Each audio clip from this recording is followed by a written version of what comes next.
Salut à toutes et à tous, ravi de vous retrouver donc pour le nouveau chapitre consacré donc au grand film de la Hammer.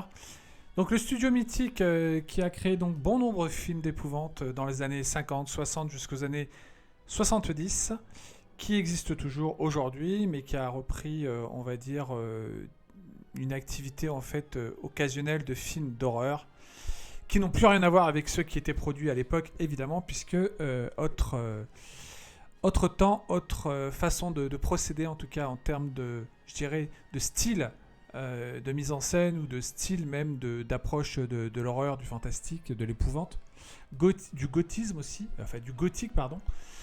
Alors, ce soir, j'ai décidé de vous parler encore une fois d'un film, je vous l'ai dit, c'est une surprise, puisqu'on n'avait pas encore abordé ce genre avec la Hammer, c'est le film de loup-garou. Alors, le film de loup-garou, donc, c'est un genre qui est très prisé hein, des metteurs en scène. Ça a commencé, je vous le dis, dès les années 40 avec Lon Chaney, donc le loup-garou avec Lon Chaney. Donc un maquillage qui ressemble beaucoup au loup-garou d'ailleurs. Enfin, celui-ci est un peu, je trouve, encore différent, mais enfin, dans le style, on va dire, du visage du monstre, en fait, il ressemble à celui de Lon Chaney. Alors, La Nuit du loup-garou, donc, c'est réalisé par Terence Fisher. Terence Fisher, comme je vous l'ai dit, c'est un pionnier donc du studio qui a œuvré sur pas mal de productions pour la Hammer, qui donc lui a commencé dans les années 50. Et là donc en 1961 sort La Nuit du loup-garou, qui est un film qui a rencontré pareil un succès d'estime on va dire, mais qui n'a pas été vraiment celui qui a été le plus encensé par la critique. Mais pourquoi je considère qu'il fait partie des classiques de la Hammer? Parce qu'encore une fois, c'est le seul film de loup-garou de la Hammer Film. Justement, suite aux sorties, le fait que le film n'avait pas marché autant que Dracula ou que Frankenstein, eh bien, donc, ils ont laissé tomber ensuite le thème du loup-garou. Mais en tout cas, ils ont quand même donc abordé donc cette thématique avec ce loup-garou, donc la thématique du loup-garou. Et ce qui est génial, c'est que encore une fois, donc, on confie la mise en scène à un très grand metteur en scène. Hein, et un spécialiste du genre, on va dire, qui est capable d'aborder tous les genres. Là, hier, j'ai parlé du Chien des Baskerville.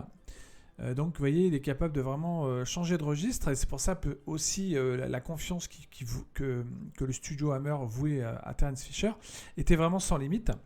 Et en général, il lui confiait souvent des projets, on va dire, euh, qui changeait un peu la donne, on va dire, avec comme là le film de loup-garou. Donc qui de mieux pour vraiment faire ce film-là, c'était Terence Fisher. Et il faut savoir que donc Terence Fisher, lui, donc ici, il va pas s'entourer des acteurs habituels. On va changer justement un peu le casting et on va réunir justement un acteur justement, qui était, pardon, je vais arrêter de dire justement parce que je me répète. Donc c'est un acteur qui était pas très connu hein, à l'époque, hein, qui on va dire avait tourné quelques films et qui avait des rôles très très secondaires, hein, presque des apparitions par-ci par-là, en fait avec des petits rôles avec quelques dialogues, mais il n'avait pas encore percé, on va dire. Donc là, on va lui offrir l'opportunité de faire quelque chose de différent. Avec La Nuit du loup-garou, donc, qui va s'inscrire, on va dire, dans un genre d'épouvante, encore une fois, où le gothique est important, puisqu'on va travailler encore les lieux, les décors, etc., d'une façon gothique, donc avec vraiment un travail sur les décors, sur l'importance de la photo, vous voyez, des contre-jours, de travailler aussi sur les scènes de nuit, etc. Alors, La Nuit du loup-garou, pour vous situer un peu l'histoire, alors c'est une histoire donc qui est surprenante, et c'est ça que... surprenante dans le style vraiment de la légende du lycanthrope, puisque ici le personnage donc qui deviendra donc Les Nuits de pleine lune, ce loup-garou, donc Oliver Reed, n'est pas touché par la malédiction comme on pourrait le croire de façon habituelle, c'est-à-dire qu'il se fait mordre par une bête sauvage, et donc ce qui va le transformer peu à peu. Donc il va changer, modifier en fait ses gènes pour le transformer en loup-garou les nuits de pleine lune. Donc là, pas du tout. La malédiction en question relève simplement je dirais une tare familiale en fait, puisque il est né. C'est les conséquences en fait d'une naissance par viol qui va créer cette malédiction d'enfant, je dirais maudit. parce qu'il est né d'un père illégitime, hein, puisque la mère a été violée, c'est une sourde muette. Donc voilà, on est dans quelque chose qui, encore une fois, change, je dirais, ne s'inspire pas spécialement de la légende habituelle du loup-garou qui se transforme, enfin de l'humain qui se transforme en loup-garou après avoir été mordu lui-même par une bête. Mais là, on est dans quelque chose de beaucoup plus, je dirais, même si c'est assez conventionnel, l'histoire est vraiment bien troussée parce qu'il y a vraiment deux parties dans ce film distinctes. D'ailleurs, Oliver Reed n'apparaîtra qu'à la fin de l'histoire. Non, qu'est-ce que je dis? Excusez-moi, il apparaîtra à peu près au bout de 45 minutes, 1 heure de film. Le film dure à peu près 1h40. Mais parce qu'on voit deux parties distinctes, on voit donc la partie avec cet homme monstrueux en fait qui va donc recueillir cette servante muette qui va se retrouver elle-même dans un cachot où est enfermé donc quelqu'un qui était en captivité depuis des années et qui va se jeter sur elle pour la violer, ce qui va donner donc la malédiction en question suite à ce viol de son fils donc qui va se transformer les nuits de pleine lune ou à la prochaine nuit de pleine lune en tout cas, parce qu'évidemment il n'y a pas des nuits de pleine lune tout le temps, il va se transformer donc à la fameuse nuit de pleine lune qui le transformera en ce loup-garou qui va donc s'attaquer au début à des brebis, etc. et qui va petit à petit avoir goût au sang, etc. et s'intéresser aussi à l'humain et transmettre donc quelque part sa malédiction. Donc pourquoi c'est un film que j'adore aussi, La Nuit du Loup-garou, en tout cas dans le catalogue Hammer Film, c'est parce que c'est un film encore une fois qui nous parle de peur profonde en fait sur la transformation de l'homme en animal, donc de ses angoisses. Pour moi, c'est un film qui montre encore une fois, je dirais, avec intelligence et avec soin, le mythe du loup-garou, en le renouvelant de manière, comme j'ai dit, assez originale, du fait que il subit une malédiction en fait, et c'est ce qu'il transforme. Et aussi, je dirais qu'il y a le travail, bien sûr, sur la mise en scène. Encore une fois, on va revenir toujours sur l'aspect de tout ce qui est donc décor, costume, etc. Donc la finition est toujours très soignée. Il ne faut pas oublier qu'on est en 1961, que le studio est en plein boom. Il a déjà bien cartonné avec des films qui ont marché. Donc La Marque et Le Monstre de Val Guest. Et puis surtout, n'oublions pas, bien sûr, le premier Dracula dont j'avais parlé. Le cauchemar de Dracula et aussi le film sur Frankenstein, le premier, le Frankenstein s'est échappé. Donc grâce au succès de ces films, évidemment, ils se sont dit on va donc s'intéresser au mythe du loup-garou. Mais bon, même si le film n'a pas autant marché que ceux de Dracula et Frankenstein, on peut s'apercevoir encore une fois que quand ils s'emparaient d'un sujet différent, eh bien, ils étaient capables, encore une fois, de le traiter vraiment avec beaucoup de sérieux, avec un final assez grandiose, je trouve. Grandiose, on va dire pour l'époque, hein, attention, resituons l'époque, parce que si vous voyez aujourd'hui, évidemment, ça paraît un peu plus, je dirais, léger quand même. Mais le film est vraiment intéressant du point de vue donc, de sa conception. Encore une fois, on est séduit par, je dirais, la qualité de l'écriture du scénario, puisqu'il y a vraiment, je vous dis, la partie quand justement le personnage d'Oliver Reed est jeune, donc enfant, qu'il est élevé donc par un père de substitution, puisque son le père, on va dire, inavoué, qui était quelqu'un en captivité, en fait, traité lui-même comme un esclave par le maître, qu'on voit au début du film, qui est en fait une sorte de marchand d'esclaves, en fait, qui traite vraiment son prochain comme... ceux qui sont à son service comme des esclaves. Donc, il ne faut pas oublier que donc, le film... Donc se distingue par, je dirais, 3 chapitres. Le premier, donc, c'est quand on fait connaissance avec ce personnage odieux, qui donc va donc mettre en cage ce mendiant. Puis ce mendiant va se jeter sur sa servante muette, qui va donner naissance donc à un fils qui est touché par la malédiction, puisque donc il est né les conséquences d'un viol tragique. Voilà donc, et ensuite on va donc voir Oliver Reed quand il est adulte, et donc il y a une histoire d'amour aussi pour lui, qui va arriver dans le film. Alors, une histoire d'amour qui renforce, je dirais, de manière assez habile et pas gnangnan, justement, l'aspect aussi, je dirais, intéressant de l'histoire, puisque donc la personne qu'il rencontre va essayer de comprendre ce qui lui arrive, parce que donc il sent la transformation arriver en lui, il sent qu'il y a quelque chose qui va se passer. On approche de la pleine lune, de la prochaine pleine lune, où donc il va en quelque sorte aussi prendre sa revanche sur des personnes qui l'ont, on va dire, dans sa jeunesse, et pas que, qui l'ont, on va dire, humilié. Encore une fois, donc là, c'est un film donc qui travaille le côté insolite, le côté, je dirais, effrayant par la suggestion, puisqu'on ne voit pas vraiment les transformations, on les voit que surtout vraiment vers la fin, la transformation principale en fait. On voit pas vraiment quand il y a une scène où ici il chasse des brebis, enfin vous voyez, il se nourrit d'animaux domestiques avant de s'attaquer aux humains.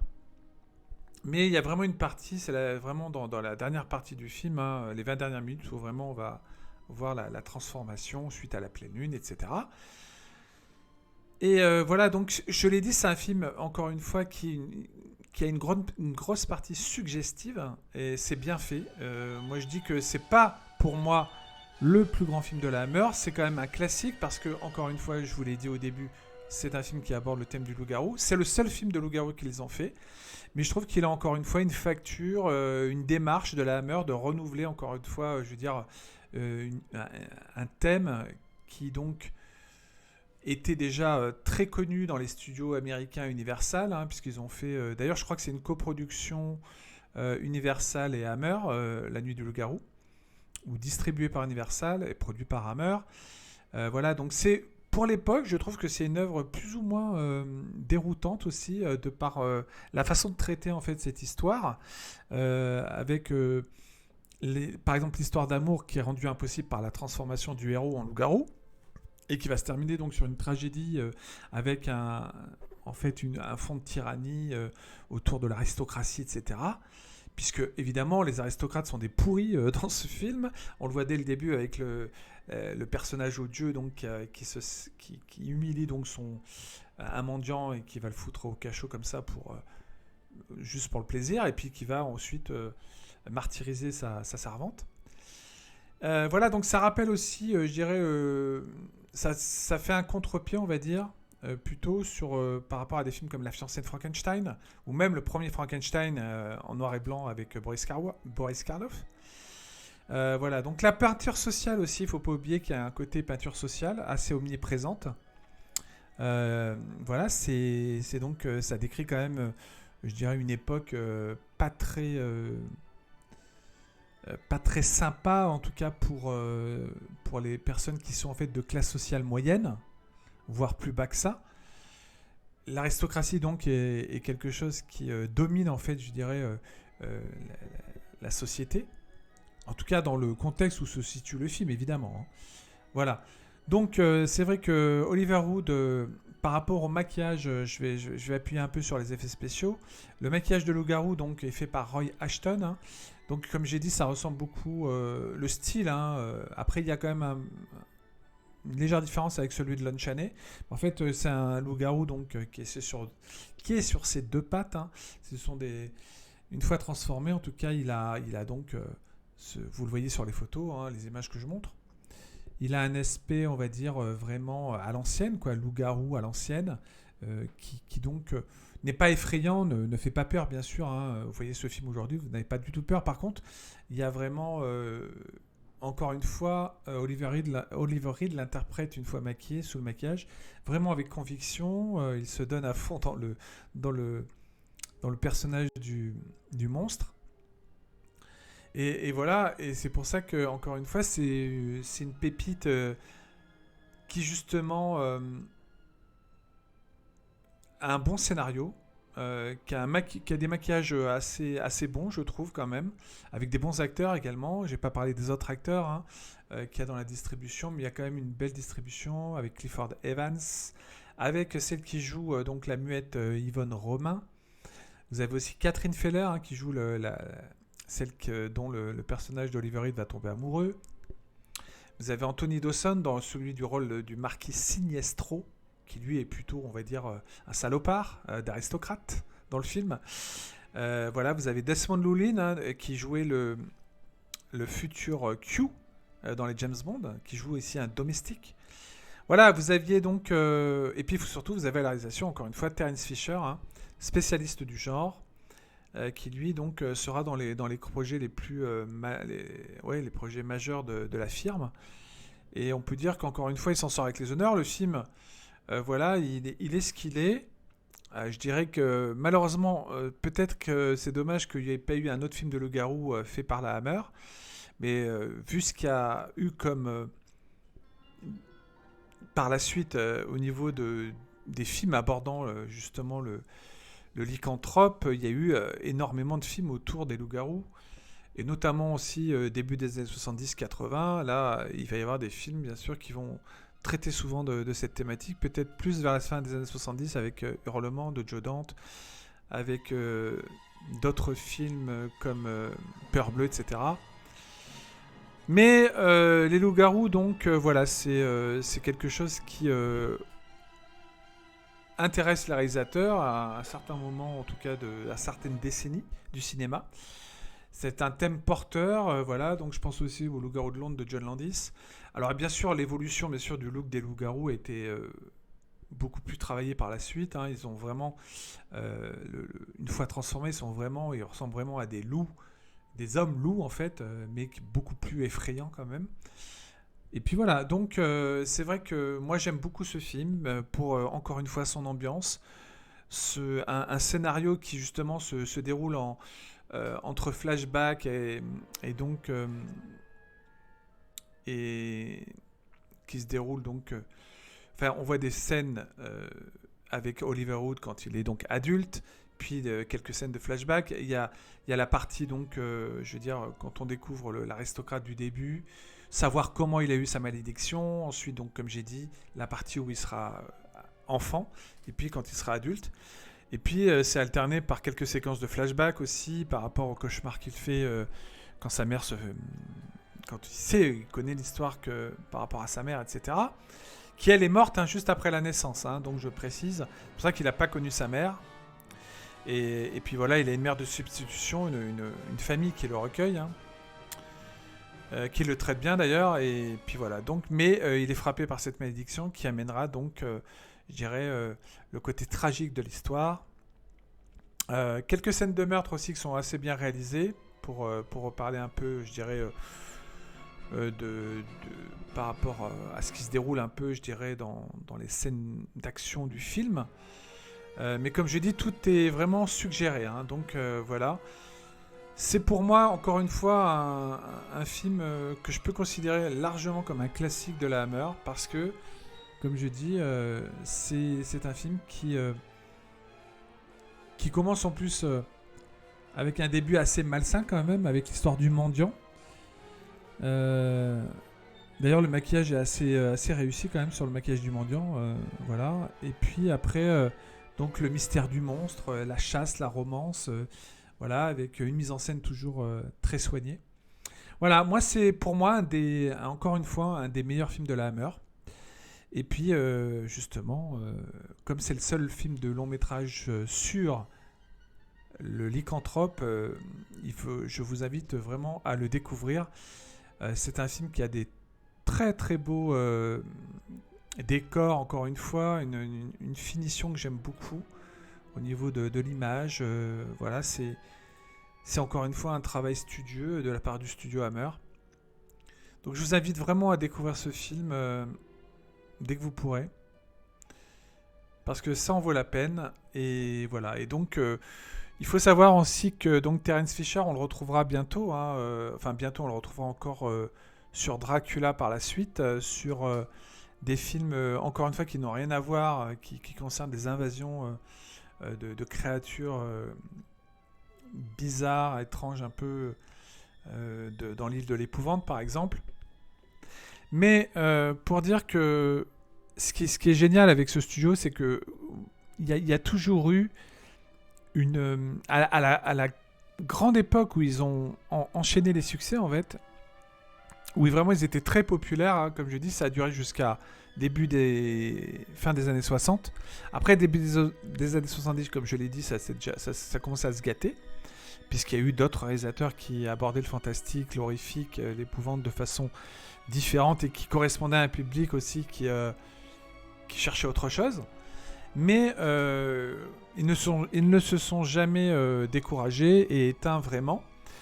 En tout cas, ils apportent quand même vraiment quelque chose de magistral quand même à l'épouvante, au genre fantastique. Et ça, on peut vraiment les féliciter pour leur ténacité justement à avoir tenu aussi longtemps quand même, avec je sais plus combien de films, comme je l'ai dit, plus de 200 films à leur actif. Voilà, donc c'est vraiment une belle gageure que d'avoir réussi ça. Et moi, encore une fois, je me régale toujours quand je redécouvre des films de la Hammer. Je vous dis, vous n'avez pas besoin d'être d'une génération vraiment ancienne pour connaître ces films, pour les apprécier plutôt. Vous pouvez, à travers ce cycle, en tout cas, je peux espérer vous donner envie de les découvrir. Et c'est ça qui est important. Et en tout cas, je tenais, encore une fois, à parler des films, on va dire, qui ont compté pour le studio, comme Cette nuit du loup-garou, donc The Curse of the Werewolf, la malédiction du loup-garou, réalisé par Terence Fisher, sorti en 1961. Et puis voilà, donc je conclurai en disant, faites-vous plaisir, n'hésitez pas. Ce film existe, je crois, en DVD, en Blu-ray également, il me semble, mais à vérifier. Encore une fois, je précise, il faut absolument que vous découvriez les films de la Hammer dans une qualité optimale. Parce que, comme vous le voyez, donc, les éclairages, la photo, vraiment les décors, etc., vaut mieux voir ces films dans une qualité vraiment qui soit vraiment adaptée pour que vous ayez le plaisir justement de voir vos yeux justement happés par les images, puisque vraiment il y a un très beau travail, comme je dis à chaque fois, sur la mise en scène, sur les couleurs évidemment qui sont flamboyantes la plupart du temps. Voilà, il y a toujours eu ce professionnalisme, même dans les films moins bons de la Hammer, il y a toujours eu ce côté professionnel que j'adore dans ce studio, qui fait que de toujours respecter un minimum quand même des productions qui pourtant étaient à petit budget pour l'époque, mais un travail vraiment, comme je dis, vraiment de grands professionnels qui, avec des équipes qui souvent travaillaient de concert pour redonner des œuvres de cette qualité. Des œuvres de qualité, je dirais, généralement. Voilà. Donc, ne boudez pas votre plaisir, tentez, prenez les thèmes qui vous intéressent le plus, les Dracula, les vampires avec Dracula, le monstre de Frankenstein, la lycanthropie avec celui-ci, ou bien le double maléfique avec Dr. Jekyll, Sister Hyde, les deux visages du Dr. Jekyll, dont je parlerai bientôt d'ailleurs, que j'aime beaucoup également. Toujours réalisé en plus par Terence Fisher. Voilà, donc je reviendrai demain sur un nouveau film, encore une fois, qui je dirais pour moi aborde et c'est ça qui est génial, encore une fois, pas du fantastique, mais on va dire, on va le classer dans la catégorie film préhistorique, mais je vous en ferai la surprise, parce que ça aussi c'est une pépite dans son genre, et il faut absolument en parler. Et je suis là pour ça. Voilà. Donc merci de m'avoir suivi, n'oubliez pas le pouce bleu, de vous abonner à la chaîne, de me soutenir, ce serait gentil, j'en ai besoin. Et puis de suivre également donc, mon blog, les chroniques d'Atreyu, si vous avez l'occasion d'y jeter un œil. Merci à vous tous, je vous souhaite une très bonne soirée, de beaux cauchemars en compagnie de la nuit du loup-garou, ce soir ou ailleurs, un autre soir, ou avec les films de la Hammer que vous arrivez donc à dégoter. Mais en plus ils sont faciles à trouver puisque la plupart il y en a pas mal qui sont en vente quand même. Voilà, et puis il y en a sur les plateformes de streaming aussi. Il y en a quelques-uns. Donc merci à vous tous de m'avoir écouté pour ce nouveau chapitre numéro 5 sur les grands classiques de la Hammer. On se retrouve demain. Même heure. Bye bye, bonne soirée à tous et vive le cinéma de genre fantastique, entre autres. Bye bye.